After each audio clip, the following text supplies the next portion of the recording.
Ashok Kumar Singh, national secretary NOCGE, national organisation of central government employees, central and state government employees coordination committee. Sir हमारे साथ हैं, आइए इनसे बात करते हैं। सर आपका स्वागत है। ठीक, धन्यवाद। आप राष्ट्रीय सचिव हैं NOCGE, क्या कुछ कहना चाहेंगे पूरे देश भर के जो हमारे एम्प्लॉयज़ हैं, और क्या कुछ बातें आप रखना चाहेंगे हमारे लोगों के समक्ष? देखिए, अभी समूचे देश के अंदर तमाम राज्यों में जो बेरोजगार हैं उनके सामने बहुत बड़ा आर्थिक संकट है, उनके भविष्य पर प्रश्न चिन्ह लगा हुआ है।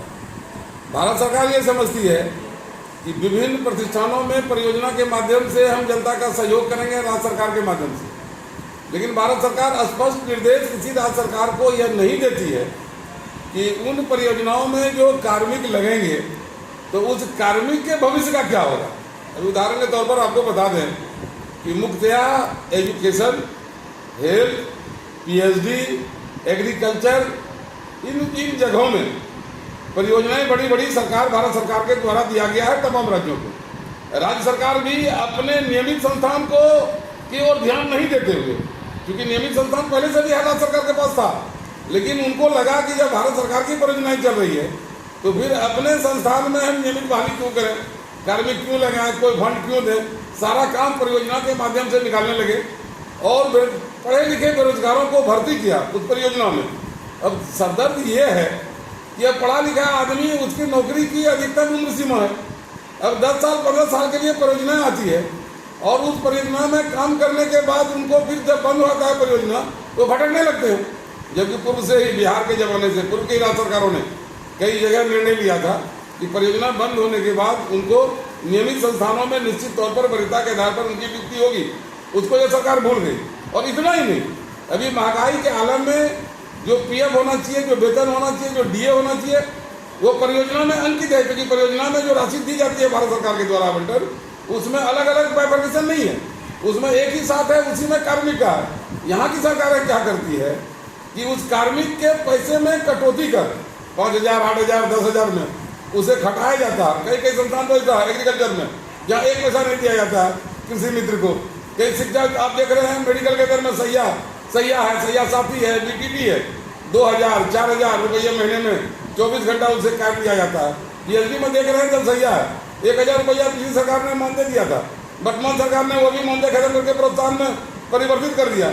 वह भी आज 36 महीने से 1,000 रुपया महीना भी झारखंड सरकार उसको भुगतान नहीं कर पाया। जबकि IC मद में भारत सरकार PhD में दुनिया भर का पैसा दिया, करोड़ों रुपया दिया। वो सभी लोग कहाँ मोहर लगाता है? तो ये लोग प्रचार में, मीटिंग में, भोजन में, नाश्ता में, पेट्रोल में, इस सब के नाम पर ज़्यादा व्यय होता है और इस नाम पर, कार्मिक के नाम पर पैसा को समाप्त कर जाता है। वही हाल हेल्थ का आपको बता दिया, सैया हो, सैया साथी हो या BTT हो, उसके बाद भी आउटसोर्सिंग के नाम पर ज़्यादा लूट हमारे राज्य के अंदर में मचा हुआ है, क्योंकि सरकार और हमारा पदाधिकारी आउटसोर्सिंग में बहुत ज़्यादा दिलचस्पी लेता है। क्यों लेता है? तो आउटसोर्सिंग का जो कंपनी है वह हमारे ही बेरोजगारों को जिस काम में उसको मिलना चाहिए 20,000 रुपया, उसको 8,000, 9,000 रुपये में वो बहाल करता है। फिर वो 2-4 महीने का जाने के पहले, क्योंकि जब AMU होता है उसके साथ किसी भी पदाधिकारी के साथ 1 साल के लिए, 1 साल में देख रहा है कि 3 महीना बचा है तो वो पैसा लेके भाग जाता है। तो क्यों हमारे पदाधिकारी इंटरेस्टेड रहते हैं, मंत्री इंटरेस्टेड रहते हैं? इसलिए कि 20,000 के दर से अगर 1,000 आदमी का 100 किया गया तो आदमी वहाँ मात्र 200 ही है, यानी 800 आदमी का पैसा जो कंपनी को बचा है वो पैसा बंटवारा है ऊपर से लेके नीचे तक, और 200 आदमी भी जो है उसका जो पैसा है उसमें भी आधा पैसा उसको मिलता है, उसमें भी बंटवारा है। इसलिए आउटसोर्सिंग पर ये खुश होते हैं कि आउटसोर्सिंग ही सब कुछ कर दिया जाए। और नियमित करने पर क्या होता है, या कॉन्ट्रैक्ट पर ही करने से क्या होता है कि अगर सैया को 2,000 मिलना है तो सैया के पैसे से कोई 1 टका ले नहीं सकता। अगर BTT को मिलना है 14,000 रुपया तो कोई 1 पैसा ले नहीं सकता। इसलिए उनको लगता है कि सबसे ज़्यादा साधन बढ़िया आउटसोर्सिंग का है, जो भ्रष्टाचार का अड्डा है। इसी तरह हम कहना चाहते हैं कि अभी डॉक्टर की कमी है झारखंड के अंदर में, और डॉक्टर की जगह पर SHO बहाल किया गया है, ग्रुप बनाया गया है, जिसमें ट्रेंड पढ़े लिखे व्यक्ति को जो मेडिकल जानते हैं उनको बहाल किया गया है। उनको 2 आइटम से उनको भुगतान होता है।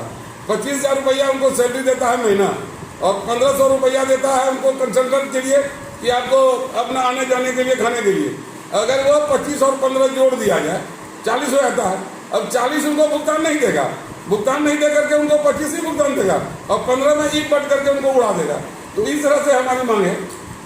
सर केंद्र और प्रदेश सरकार के अधीनस्थ जो कर्मचारी हैं, जो कर्मी हैं, चाहे वो परमानेंट हो या फिर अस्थायी हो और संविदा पर हो, अनुबंधित कर्मी हो, उन सभी की जो समस्याएं हैं और जो भी कमियां हैं सरकारी तंत्र में भी, उन सभी कमियों के प्रति आप प्रखर हैं।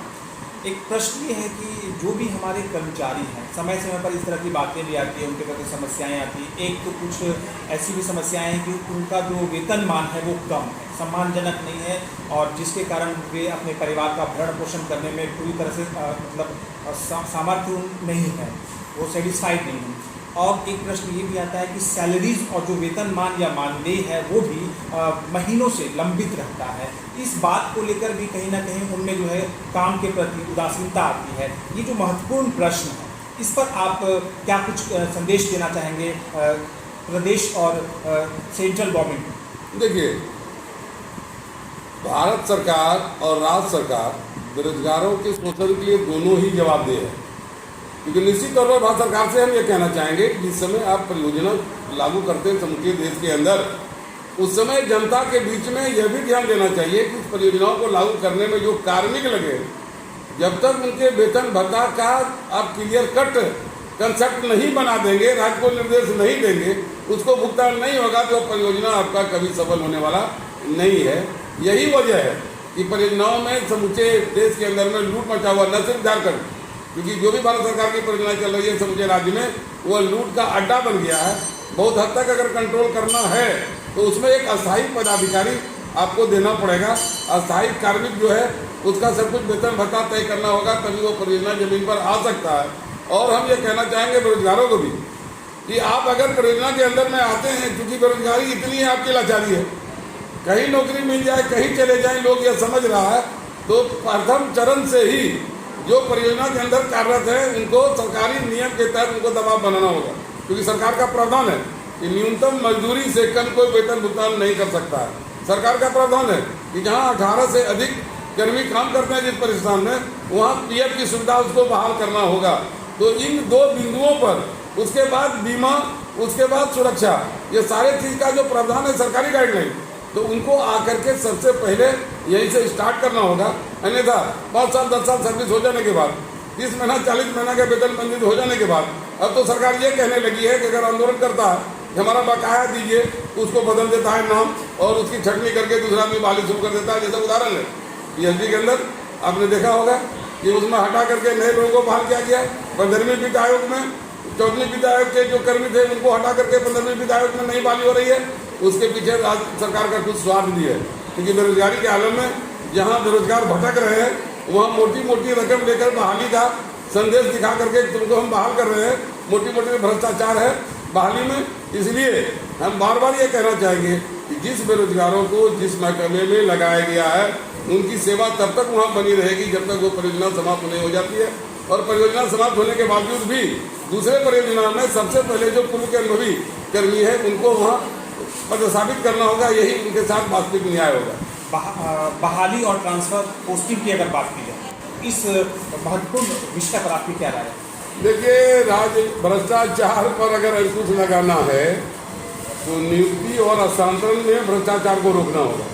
कौन नहीं जानता है, एक एक आदमी जानता है राज्य के अंदर में कि जो पदाधिकारियों का ट्रांसफर होता है, चाहे डॉक्टर का हो, सिविल सर्जन का हो, चाहे डीसी का हो, चाहे वीडियो का हो, बिना पैसे का ट्रांसफर होता नहीं है। और जो पैसा देकर आया तो सबसे पहले वो पैसा वसूलने के चक्कर में लगा रहता है। नियुक्ति में जहाँ 10 लाख 20 लाख दे के आता है तो सबसे पहले वो लेने के चक्कर में। इसलिए हम तो साफ शब्दों में कहेंगे कि भ्रष्टाचार की गंगोत्री जो है वो प्रधानमंत्री के गोद से निकलती है, मुख्यमंत्री के गोद से निकलती है।